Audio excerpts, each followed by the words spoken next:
mataas. Medyo mataas nga pala to. Oh my god. Dapat pala ang motor dito ADV, kaya enduro. Sarap dito, ang lamig.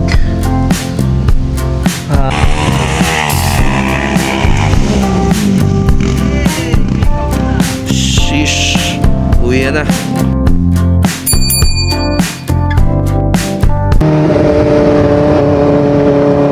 Hello and what's up mga bars?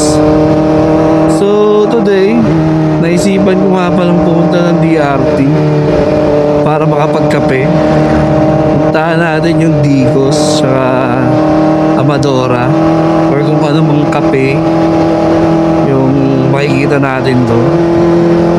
Medyo busy kasi itong linggo na to. Ang daming ginagawa. At isa sa mga pag-unstress ko or pag-relax is yung pagbumotor at syempre pagkakape. So tara, samahan nyo ako, puntahan natin. Sa mga di nga pala nakakaalam, ito pala yung tinatawag nilang Eagle Cement. Ayan, yan yung planta ng semento. Isa yan sa pinakamalaking planta ng gawaan ng semento sa Pilipinas. Ayan, nakikita nyo. Mukha lang siyang maliit sa video, pero sa personal, malaki talaga yan. Yun naman yung gano'ng kaluwang yan. Then, sa harap pala nito, town proper na ng Akli, sentro. Ito yun. Daming tao dito lagi. Tsaka buhay na buhay itong barangay na to. Kung galing naman pala kayo ng San Ildefonso, bayan ng San Ildefonso, pagkakumanan kayo dito, ang lusot nyo dyan sa may tuloy, ang lusot nyo San Rafael, Angat, Norsagaray. Pag dumiretso naman kayo, ikot kayo ng San Miguel sa Cebu. Kung alam nyo yung may red horse na bote ba yun or yung sapatos, doon ang labas nyo.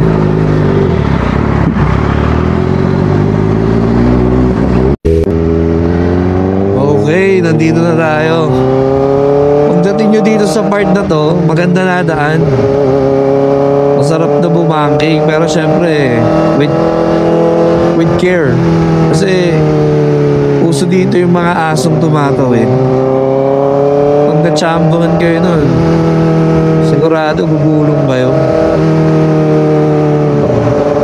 Tsaka medyo ano kayo sa speed nyo, lalo na yung mga di nakakabisado. Medyo matatalim din yung mga kurba dito. Papakita ko sa inyo, tingin nyo.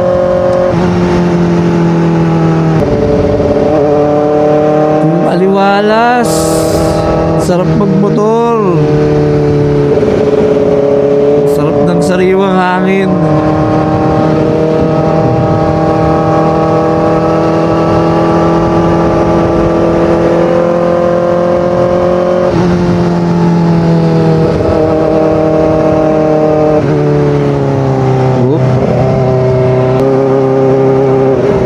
Favorite part ko dito eh.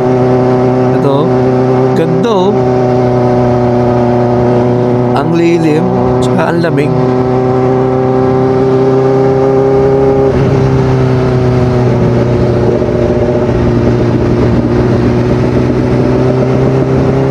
Ito, medyo ingat din kayo kasi mabuhangin dito sa part na to. Laging mabuhangin dyan.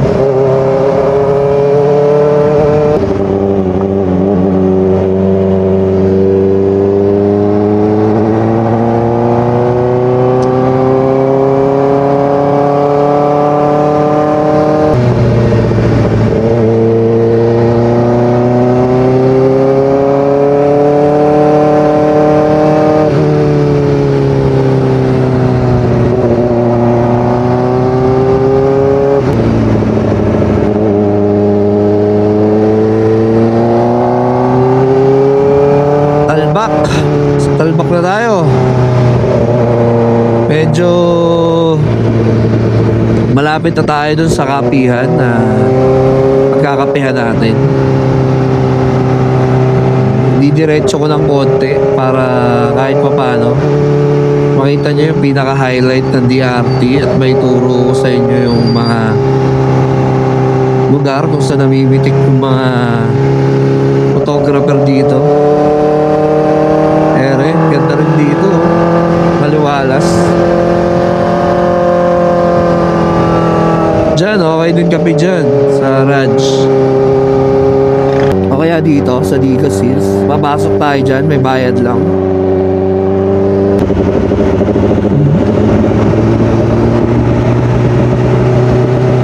Ganda oh.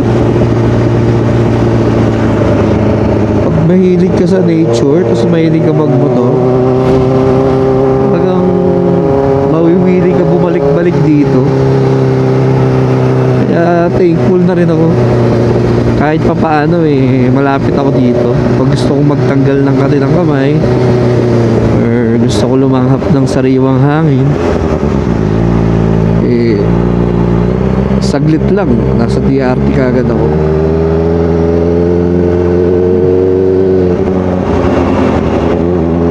Nga pala, ito yung isang lugar kung saan sila namimitik. Dito sa part na to, akala ko si Motodek, kasi si Motodek tiga San Miguel lang Meron pang isa sa may tapat ng Chickboy, papakita ko rin sa inyo. Okay, dito yung isa dyan sa may Chickboy. Doon sila nakatambay madalas tuwing Saturday at Sunday.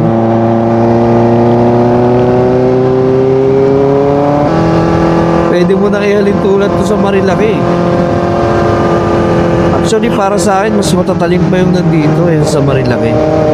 Kasi sa Marilaki, maluwag yung daan nila doon, unlike dito.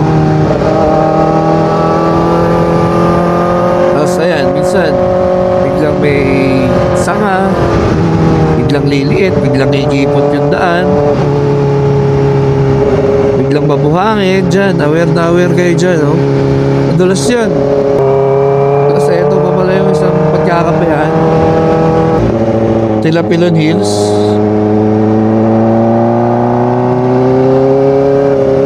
Tsaka na siguro tayo pupunta dyan.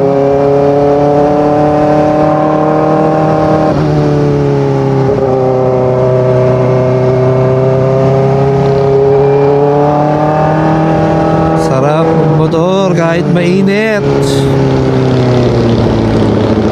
Uy, ayun no, tulad nun no, ang dulas oh. Muntik na ako. Buti na lang, may traction control.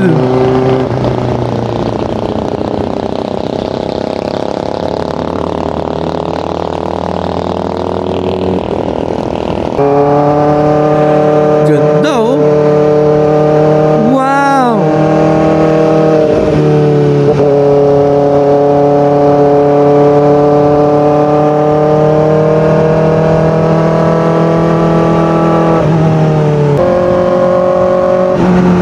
Sarap ng pakiramdam pag nagpo-motor ka, tapos ganyan yung nakikita mo. Na-excite tuloy ako sa bagong ride namin next week. Uy, bumangking po. Grabe naman yun, tinalo pa ako sa bangkingan.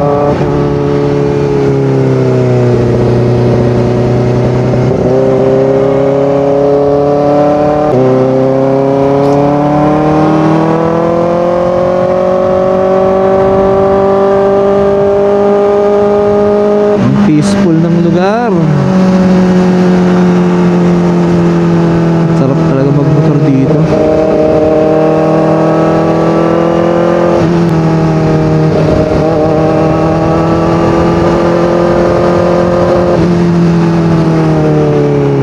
So, eto na pala yung dulo pagka pupunta kayo ng San Miguel. Diyan, kakaliwa kayo. Then, sa dulo, kakanan kayo, Cebu na. Ang labas nyo, yung mismong Red Horse. Sa kanan naman, dito yung mga nagte-trekking. Badlum. So tara, balik na tayo. Magkape na tayo. Nakapagtanggal na tayo ng kati ng kamay.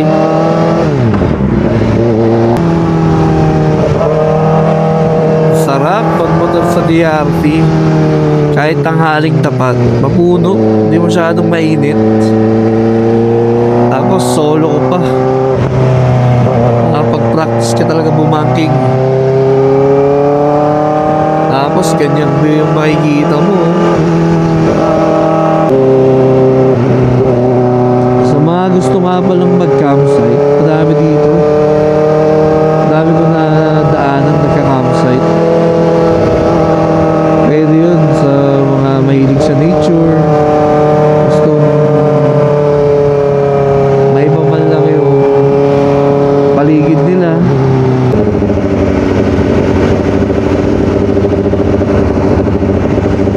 Wow! Tingnan nyo naman yun, no? Mga pars. Ganda ng view. Tingin na tayo sa baba. Baka ma-aksidente pa tayo.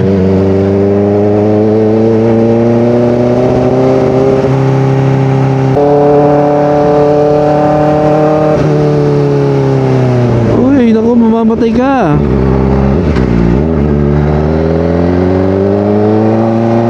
Tara. Taas. Medyo mataas nga pala to. Ano? Tatanungin natin kung may kape yan.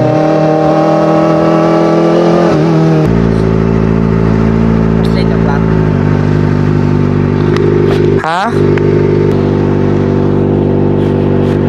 Pwede naman mag-vlog dito, di ba? Nata na lang ako na kunin para ano.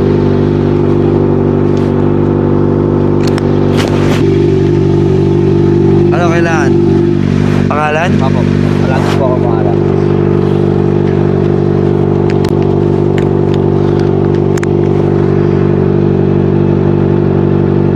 Ulitin natin. Ako, pangalan sa address. Magkano pala bayad dito? 50 po per head pag day tour lang. Pag overnight po, 150. Okay.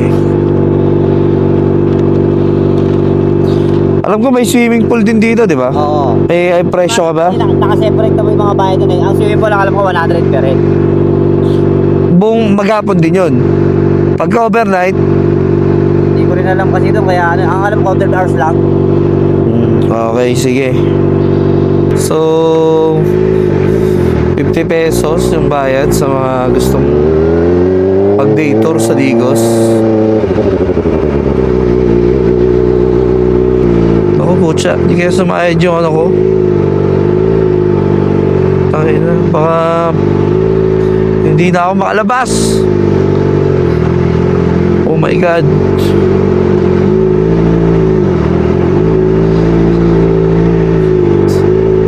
Hindi, kaya to. Hindi naman madulas eh. Uy, baka sumayad.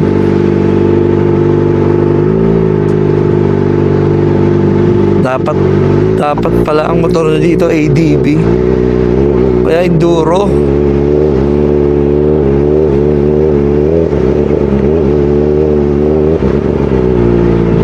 Medyo nakakakaba rin ah.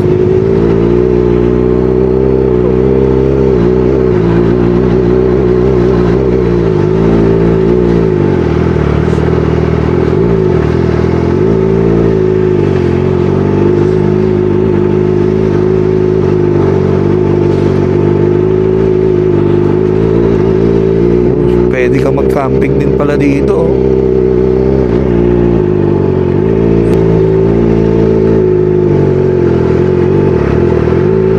Dito tayo. Okay. Tara, magkape tayo. Ito palang mga prices nila.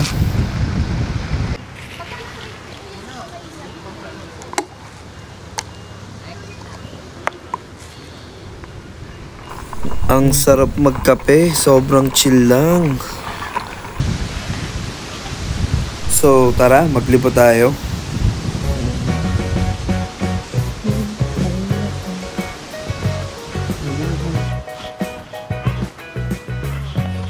Malaki din pala pag nalapitan mo yung cabin. Kala ko maliit lang siya.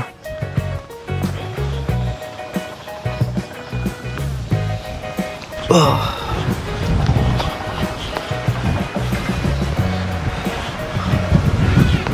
Ayan pala yung sinasabi ni Manong na kung gusto nyo mag-swimming. Ang heart shape, merong nest, bird nest. Kaso pusa yung nasa nest. Di ibon. Tapos may mga nagpiprenup. Tara, lapitan natin yung inaakit ng mga nag-iinduro. Ito yung kapihan pala nila. Ito yung hills. Uy, nakakatakot ah. Taas din oh, nakakatakot oh.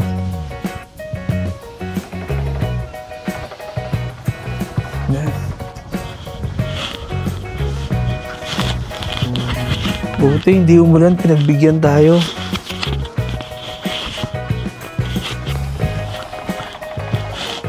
Yung view na makikita nyo. Pumunta kayo dito.